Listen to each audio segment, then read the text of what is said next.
A ideia de que Deus criou o homem à sua imagem e semelhança era compartilhada pela maioria dos cientistas ocidentais até meados do século XIX. Eles acreditavam que todas as criaturas do planeta foram concebidas pela força divina, até que apareceu Charles Darwin. Alguns pesquisadores já falavam de uma evolução das espécies, mas o naturalista britânico foi o primeiro a comprovar e explicar o mecanismo que a torna possível.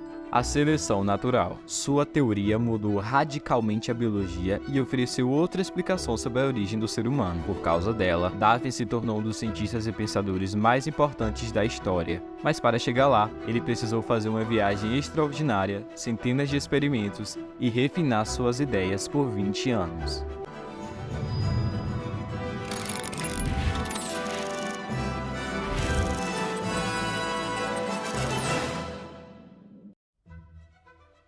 Em 1831, Darwin tinha 22 anos e estudava na Universidade de Cambridge, quando foi convidado, como naturalista, a uma grande expedição. A bordo do HMS Beagle, ele passou quase 5 anos percorrendo vários continentes, a começar pela América do Sul. De lá, ele voltou com dezenas de exemplares vivos, ilustrações e fósseis. Os fósseis deram a ele uma das primeiras pistas sobre a evolução. Por exemplo, ao ver os restos de um milodonte, um animal gigantesco parecido com a preguiça, ele deduziu que a semelhança não poderia ser coincidência. Deveria haver um parentesco com a espécie atual. Quando passou pelas Ilhas Galápagos, Darwin observou espécies como as tartarugas gigantes, que viviam em ilhas próximas, mas tinham características físicas únicas em cada ilha. Nas zonas úmidas, onde a vegetação era abundante, as tartarugas tinham um pescoço curto e uma carapaça em forma de cúpula. Já nas ilhas com ambiente árido, elas tinham uma carapaça irregular, como uma sela e o pescoço mais longo.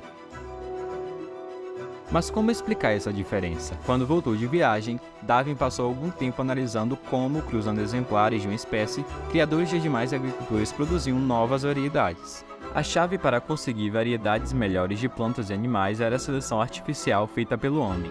Darwin percebeu que o mundo natural provavelmente fazia o mesmo tipo de seleção, mas não sabia como. Até que leu o trabalho de Thomas Robert, um economista britânico do século XVIII. Era um ensaio sobre a demografia.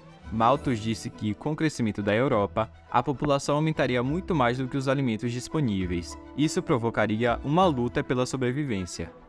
Essa ideia ajudou Darwin a explicar o esquema evolutivo.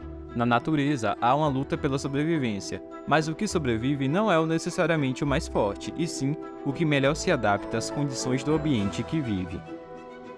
Se um ser vivo tem uma característica que lhe ajuda a sobreviver, ele vai se reproduzir com mais sucesso.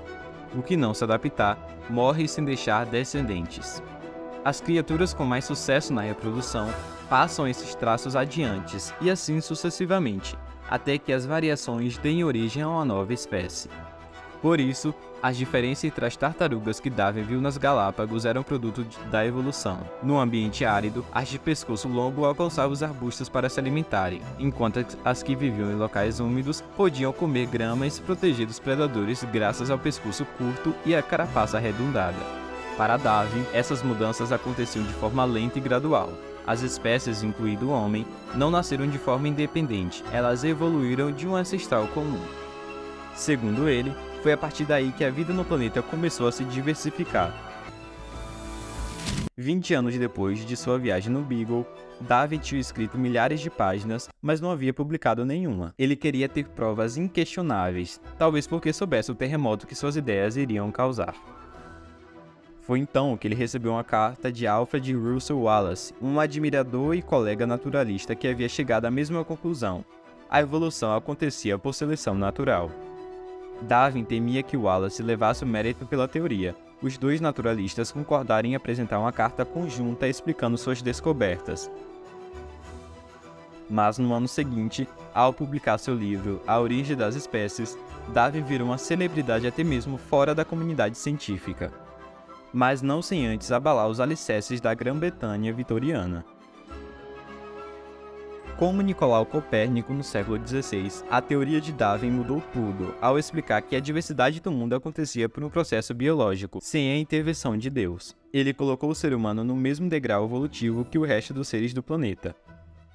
Avanços científicos comprovaram a teoria de Darwin e até a Igreja Católica acabou aceitando décadas mais tarde com ressalvas que a evolução era compatível com a fé. E hoje, mais de 150 anos depois que o mundo conheceu a teoria de Darwin, sabemos que a evolução é um fato. O planeta continua mudando, às vezes de forma dramática, e nós mudamos com ele.